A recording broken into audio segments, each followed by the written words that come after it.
News first go green ಇನಿಷಿಯೇಟಿವ್ನ EV ready ಎಕ್ಸ್ಪೋಗೆ ಭರ್ಜರಿ ರೆಸ್ಪಾನ್ಸ್. ಮೊದಲೆರಡು ದಿನವೇ ಸಾವಿರಾರು ಸಂಖ್ಯೆಯಲ್ಲಿ ಜನ ಭಾಗಿ. ಇವತ್ತು ಕೊನೆ ದಿನವಾಗಿರುವುದರಿಂದ ತಪ್ಪದೇ ಭಾಗವಹಿಸಿ.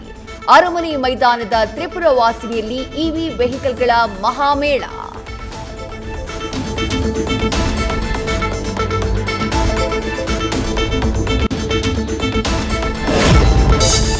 ಚಿಕ್ಕಮಗಳೂರಿನ ಪ್ರತಿಭಟನೆಯಲ್ಲಿ ಮಹಿಳಾ ಪೇದೆ ಮೇಲೆ ಕಲ್ಲೆಸೆತ.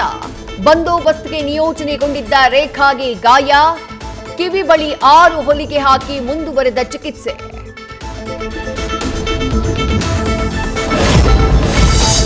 ಚಂದ್ರು ಲಮಾಣಿಯಿಂದ ಗುತ್ತಿಗೆದಾರನಿಗೆ ಧಮಕಿ. ಕಾಂಟ್ರಾಕ್ಟರ್ ಬೇಡಿಕೊಂಡ್ರು ಚೇಂಜ್ ಆಫ್ ವರ್ಕ್ ಮಾಡುವಂತೆ ಆವಾಜ್. ಶಾಸಕರ ದರ್ಪಕ್ಕೆ ಆಡಿಯೋ ಸಾಕ್ಷಿ.